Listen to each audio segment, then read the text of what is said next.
If you've never met Chief Boniface Omego, then you've never really smelled money before. Not this Lagos-type money. No, this one had the scent of old Enugu soil, mixed with crude oil and coated in the dust of landed documents.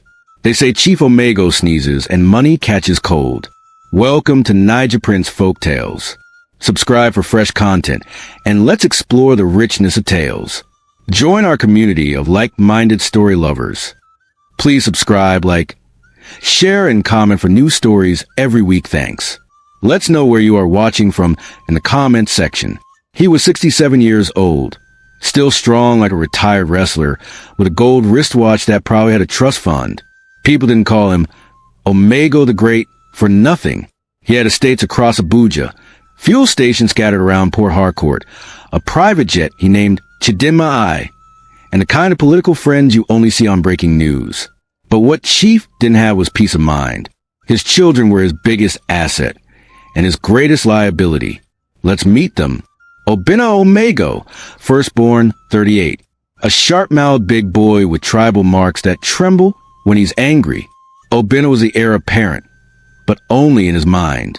He wore Igbata like he was born inside it and moved around with 2 PAs and 1 unnecessary walking stick. Entitled wasn't a word. Obinna believed the Omego Empire should be renamed Obinna Global Holdings. Ngozi Omego, only daughter, 34. Ngozi was beautiful, brilliant, and dangerous. She read law at Oxford and graduated with a PhD in argument and manipulation. She always had a fresh manicure and a dry insult ready. Her signature line? Daddy, you know first sons never make good CEOs. Look at Cain and Abel. Emeka Omego, the brand, 31. If clout chasing were a profession, Emeka would have a PhD. He ran an influencer brand called Mech Money Mindset, giving advice he never followed. He'd been trying to sell one course for 5 years. Be your own boss in 6 days.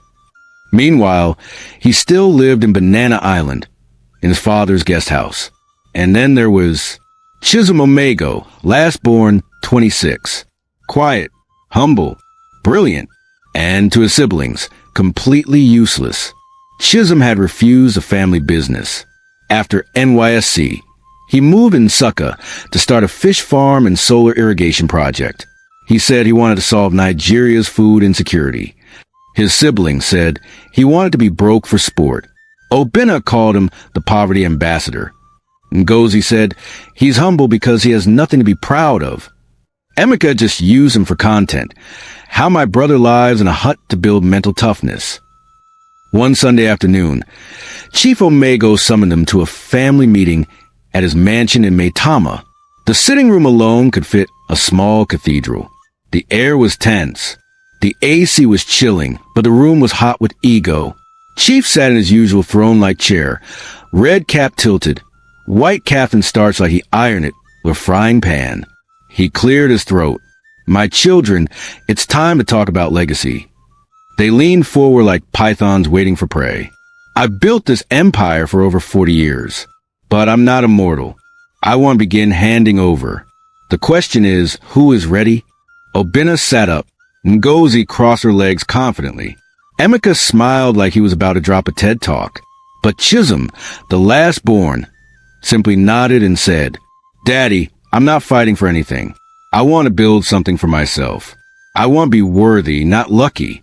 The room fell silent. Obinna hissed. Ngozi laughed out loud. Emeka took out his phone and whispered, This is going on TikTok.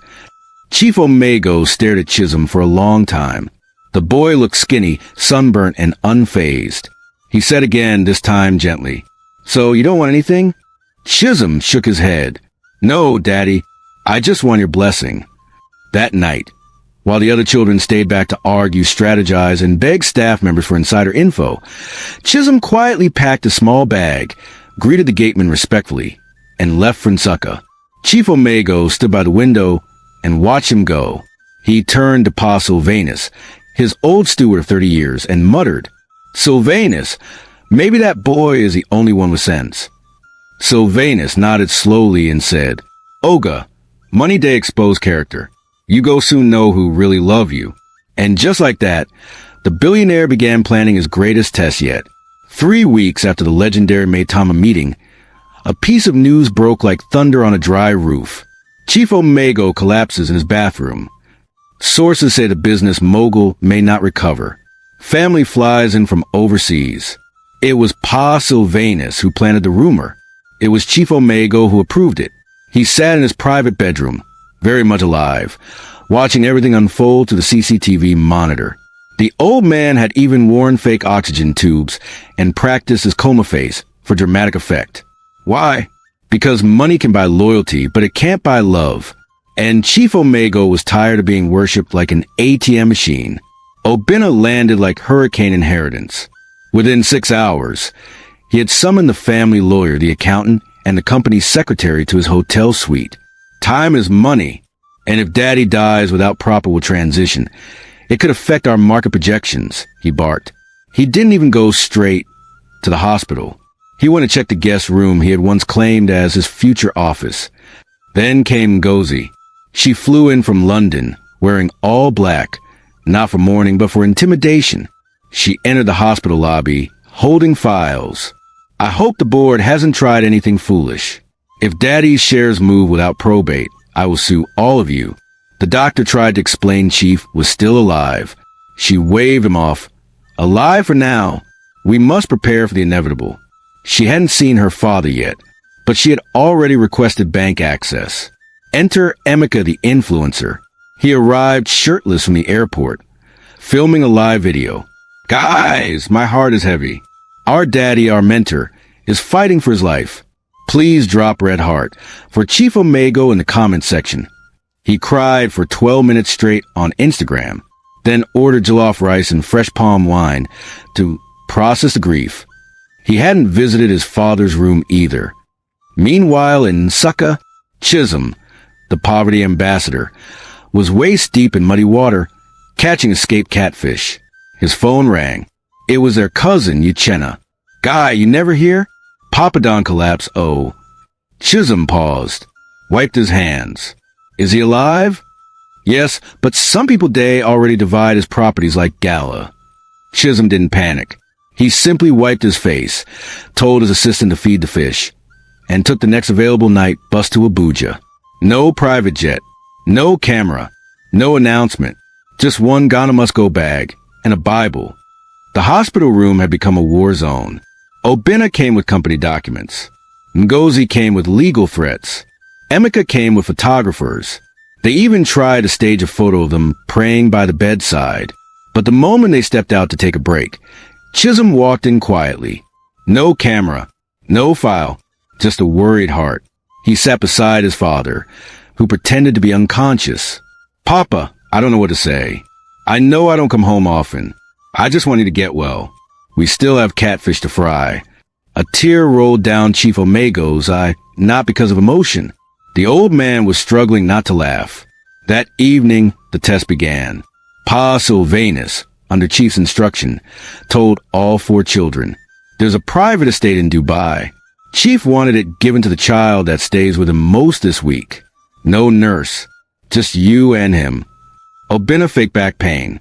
Ngozi claimed as a woman she had legal immunity. Emeka said his followers would miss him. Only Chisholm volunteered. For 7 days, he bathed his father, cleaned him, told him stories, laughed, prayed, and when the others heard what was going on, they grew suspicious. What's his angle? You know, quiet people are the most dangerous.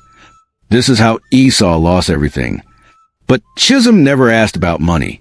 He just stayed. By the end of the week, Chief Omego had made up his mind. Sylvanus, he said, pulling off the fake oxygen tube. Make arrangements. I'm announcing the successor. And who, sir? The old man asked. Chief smiled slowly. The one who wanted nothing, yet gave everything. Monday morning, Chief Omego walked down the stairs of his mansion, unaided. Clean kaftan, red cap, slippers squeaking. The house help dropped tray in shock. Ah, Daddy Omego, you're healed. He smiled. Not healed. I was never sick. What followed next was what Nigerians call premium confusion.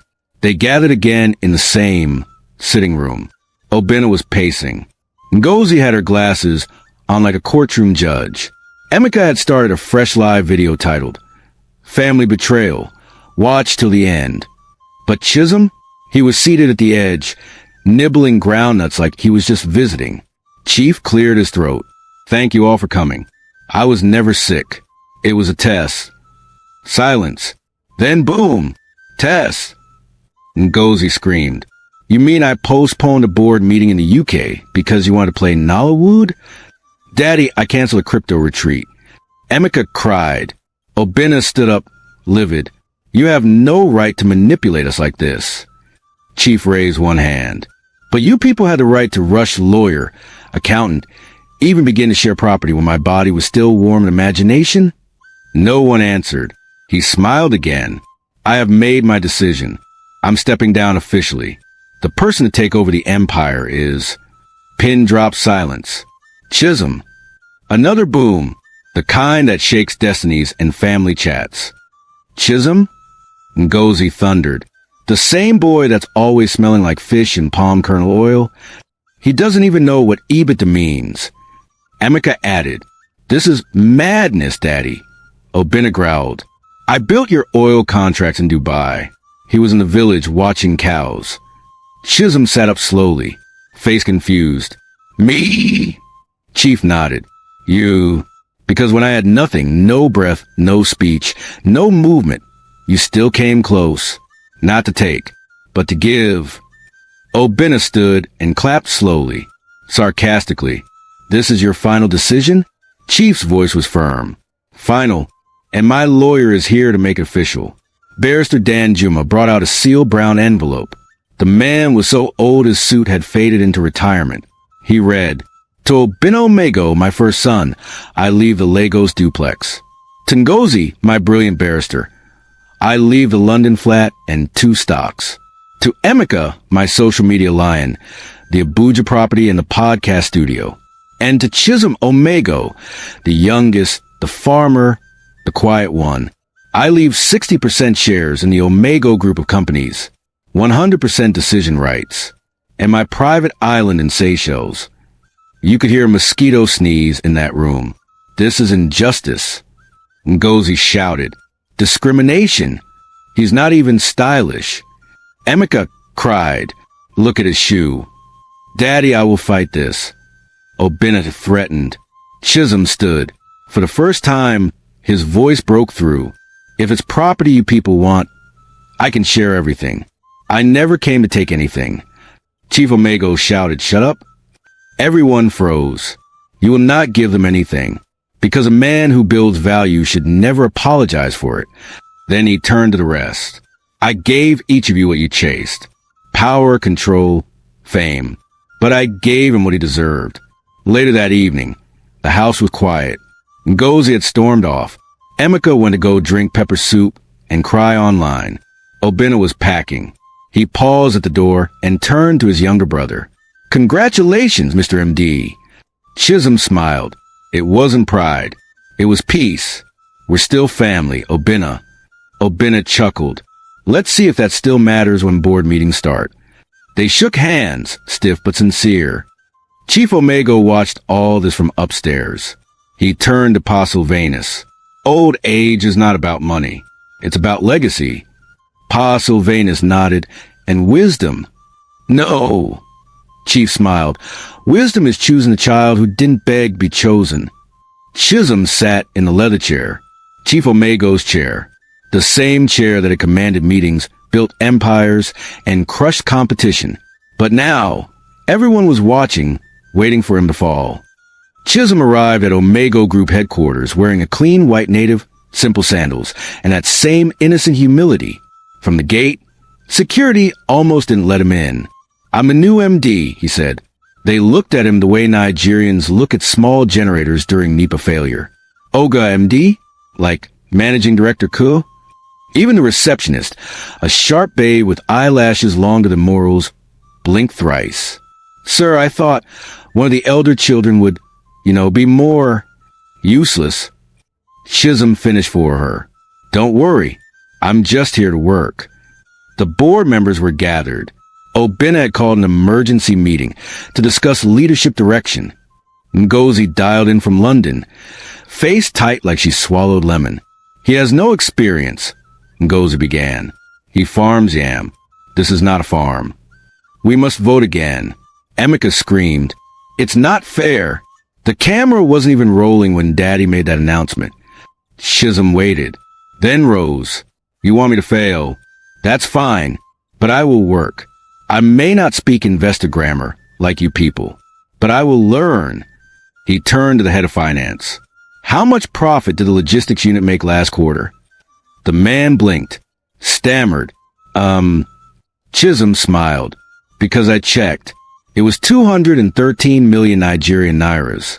But we spent 170 million Nigerian nairas on fuel and maintenance. Something is leaking, and I'm not talking about engine oil. The room went quiet.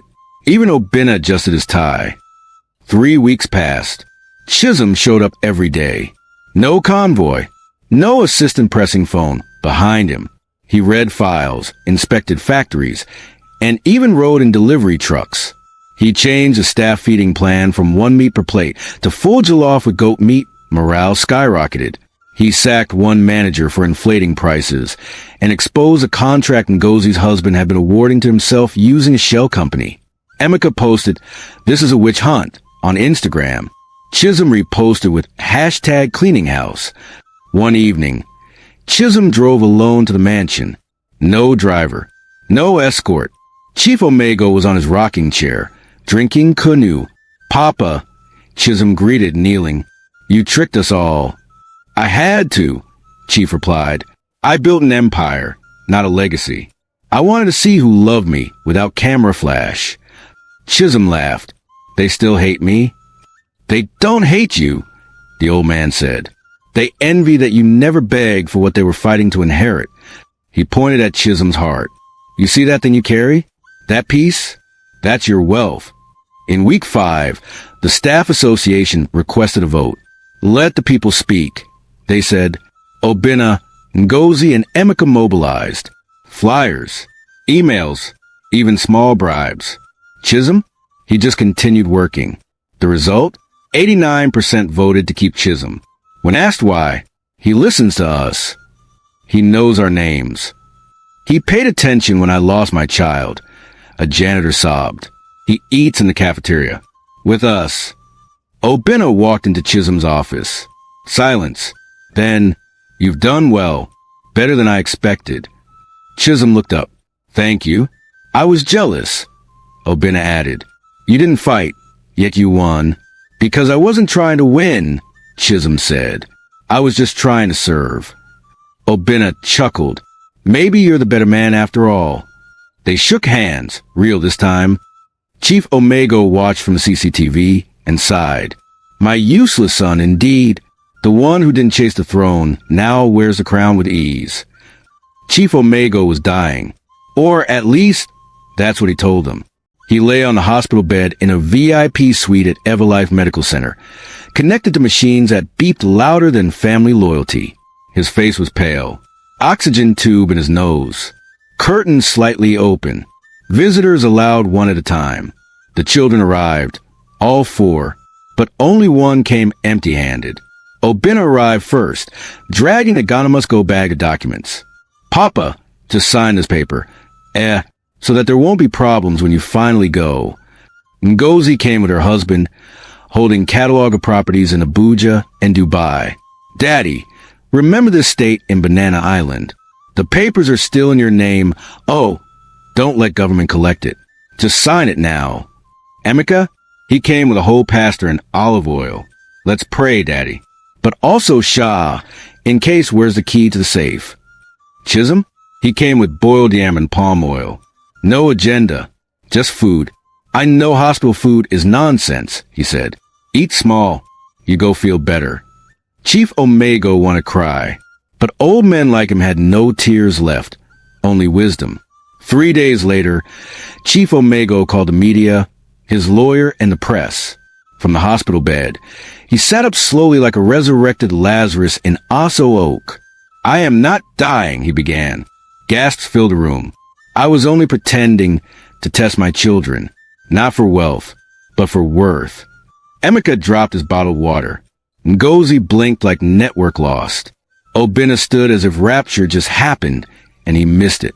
Chief Omego continued, "This company will not go to the one who wore the best suit, but the one who carried the heaviest burden without asking for reward." He turned to Chisholm.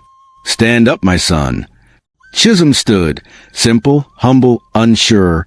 "You were never useless. You were just uninterested in the noise." The lawyer handed him a sealed folder. "From today, you are the official heir, not just to the money, but to the legacy, because you earned it, not demanded it." Obinna walked out, quiet. Ngozi called her travel agent immediately. "Book me back to London." Emeka was still arguing with the pastor. "You said I'd be the chosen one." The pastor shrugged. "I said you're destined for greatness. I didn't mention CO." Outside, reporters swarmed Chisholm. "Sir, you are the new billionaire. What's your first step?" "I'll start with lunch," he said, smiling. "Hungry, no day, no status." 1 week later, Chief Omego sat under his mango tree, sipping palm wine. "What made you different, Chisholm?" he asked. "I never needed your money to know I had value," Chisholm replied. "And besides, I watched how everyone treated you when they thought you were weak. I didn't want to be like them." The old man nodded. "You have something your siblings lost chasing wealth." "What's that?" "Compassion." At the gate of the mansion, a job applicant was shouting, "Oga, I'm here for cleaner interview." The new gatekeeper said, "Wait, the MD is eating now." Inside, Chisholm, in his signature kaftan and bathroom slippers, was sharing EBA with the janitor. No airs, no drama, just a man who remembered what it felt like to be underestimated and proved them all wrong. The one who doesn't fight to inherit wealth is usually the one fit to preserve it, because true riches are not in what you get by name, but what you earn by character. Thanks for watching. Please subscribe.